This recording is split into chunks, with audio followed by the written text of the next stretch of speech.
So I had a rough start of 2026. I actually lost two of my biggest retainer all at once, and I learned a lot.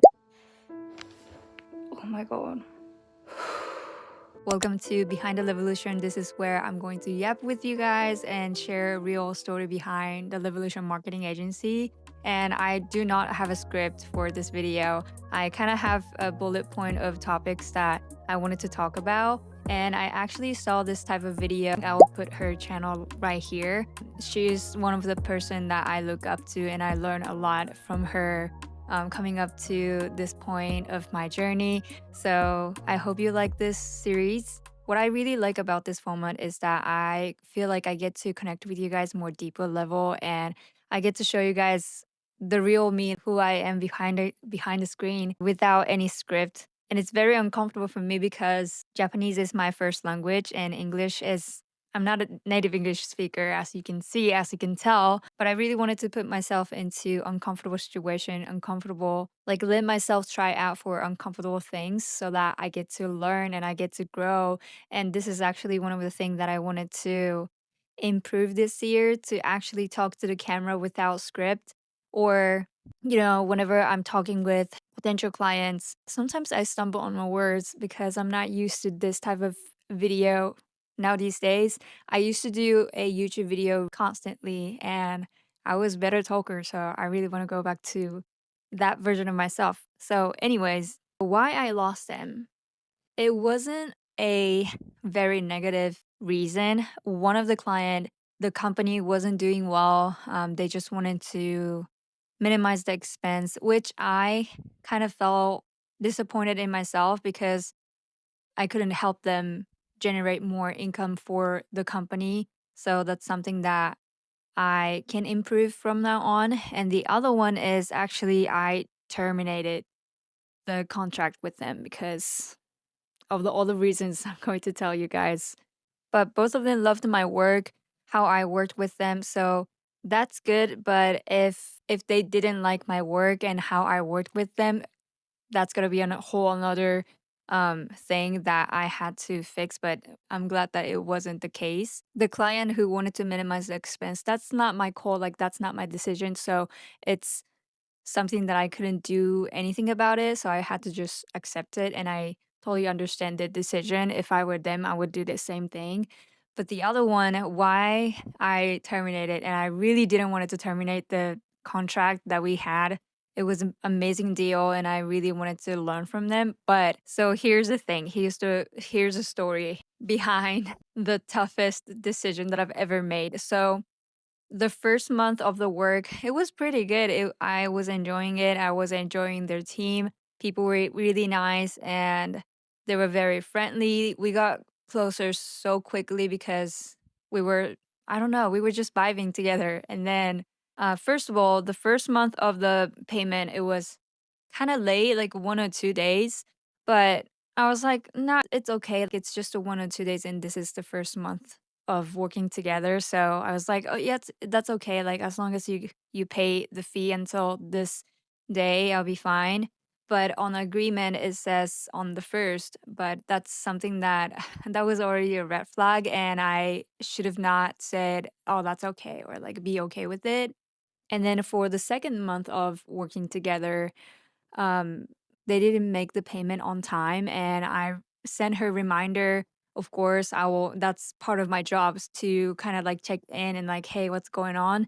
And then on the same day, they told me that they were sick, so I felt bad, sending the reminders and all the stuff, which I didn't have to feel that way, but I was like, "Okay, as long as you make a payment by Monday," which they, told me that they will make a payment by Monday. So I waited, and then on the same day, they kind of sent me a long text of like they wanted to revisit the agreement. I kind of felt a little weird about it because we were already agreed on that, and why are we revisiting it? Like, but I wanted to be super, open to them and be nice to them, and I still wanted to continue working with them. So I replied to all the questions that they sent me, and it was done. Like we understood, we were on the same page. That's what I thought. And then the payment was late after the Monday as well, and I sent her all like, reminders, checking in and all the stuff. And the payment didn't come through until like 13 days or 15 days late. I don't even know, but at this point, I don't even care how many days it was late. And then all of a sudden, I received a payment without any communication. That's the part I was like, this is not okay. They sent me the whole reason why, but for me, that was like, you could have communicated with me. And if it was an emergency, even more, like if you could have communicated with me, I would understand. But it wasn't, I'm not trying to be negative about this situation, and I'm not trying to be bashing them or like saying that they were wrong or I was right or anything like that.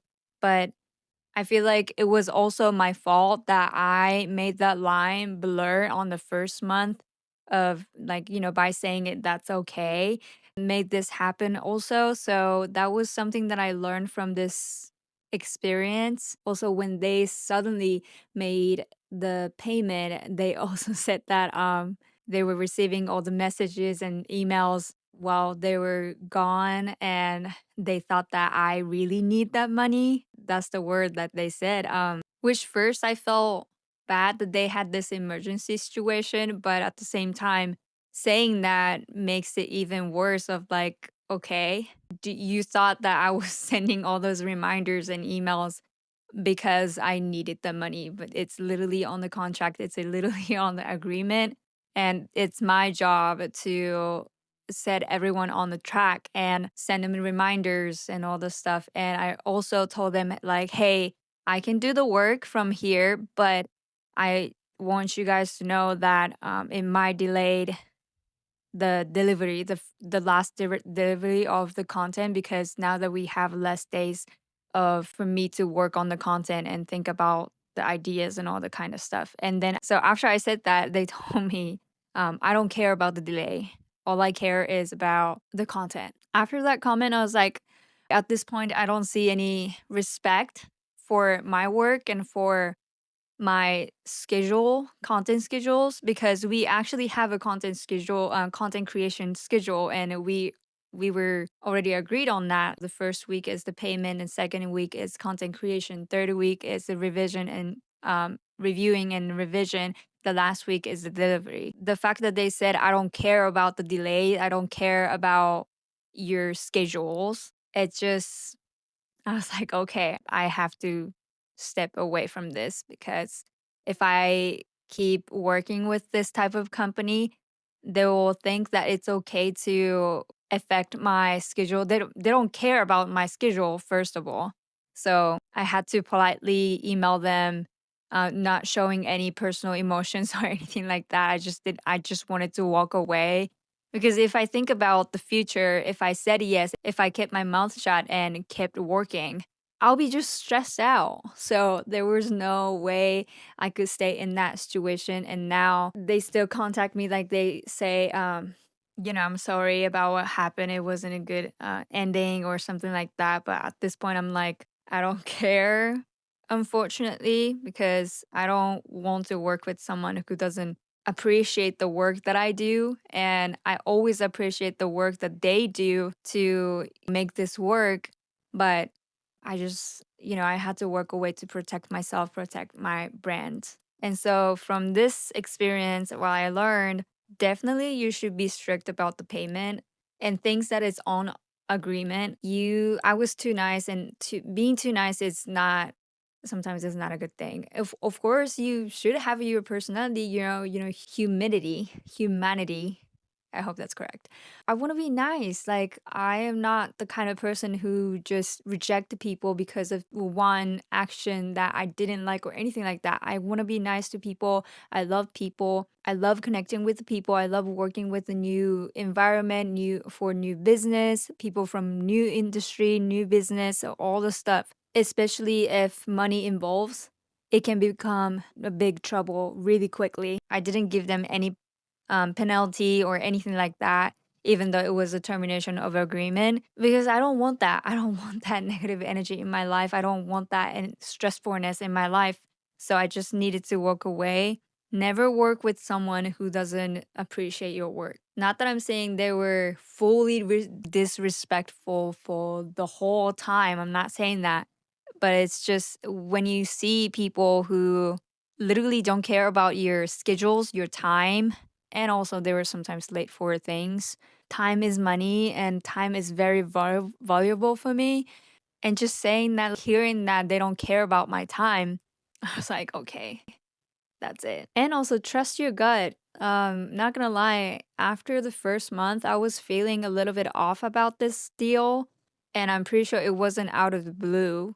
There were things that triggered my this type of feeling. I fully trust on a woman's instinct. We have very strong instincts, so trust yourself. And if you already feel like, oh, I can't imagine myself working with them in the future, then you should walk away. So obviously I lost two of my biggest retainer.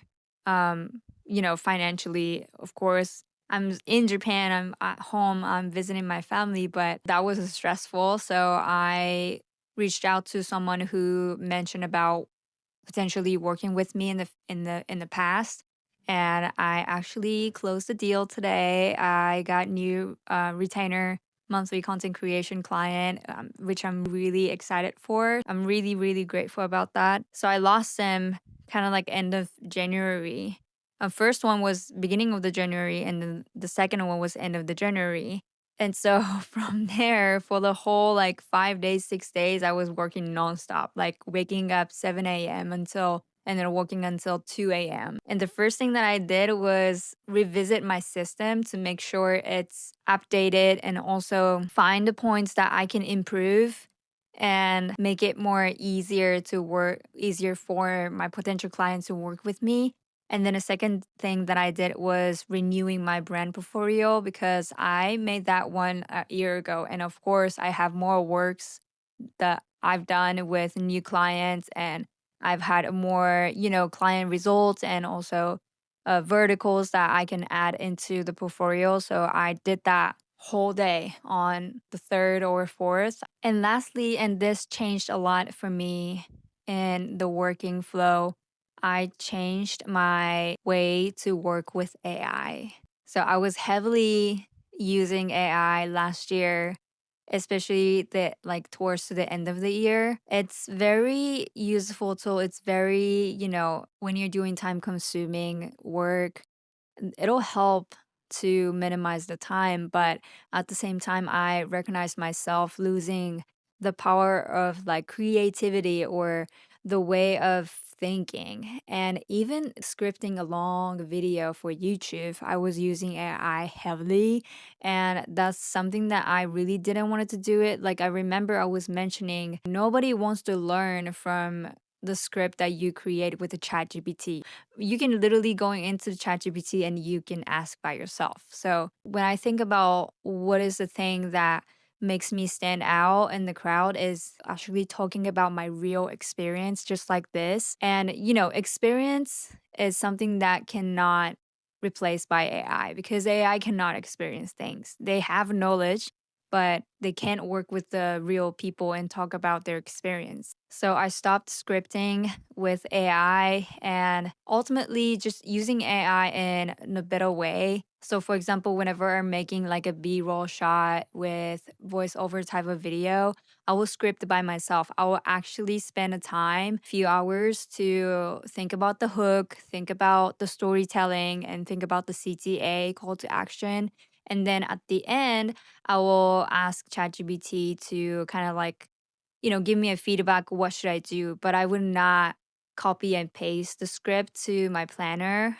I will take the feedback, and if I think like this is like I agree with this, then I will improve my script, but never copy and paste. And I really want to get that creativity back in my mind, and I don't want to talk about things that I learned from ChatGPT. I want to help you guys, and that's the reason why I'm doing this YouTube video to share about my real experience so that you guys get to learn from my experience. So, not gonna lie, I love doing those type of really structured, scripted videos. It's very helpful in a way, but all the content that I created in this room, I created all the script all by myself. And then I got feedback from ChatGPT and kind of improved it. So I hope you guys loving those videos that I've created.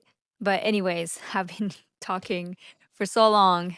I'll do this like once a month and I hope you guys like it. This type of video, I get to feel more closer to you guys and I really want to be more authentic on this channel and connect with you guys. So please comment down below if you guys like this. And I know there's not a lot of subscribers to my channel, but I still very grateful that there are people who is watching this video and all the people who commented on my previous videos and saying that it was helpful and you guys learned something. That makes me so happy. Think about it, even if it's just 100 people, that's a lot of people if you think about it, and like meeting 100 people in the person. So yeah, I'm so grateful about having you guys on this channel and I'm hoping to grow this community this year. Give me a thumbs up if you like this type of video and subscribe to my channel if you like it. Oh, and I also launched my bundle. I made a bundle for people who want to start content creation marketing agency, social media marketing agency this year.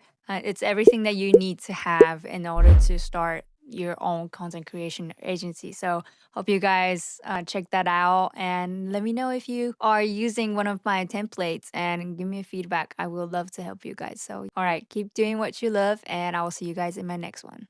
Bye.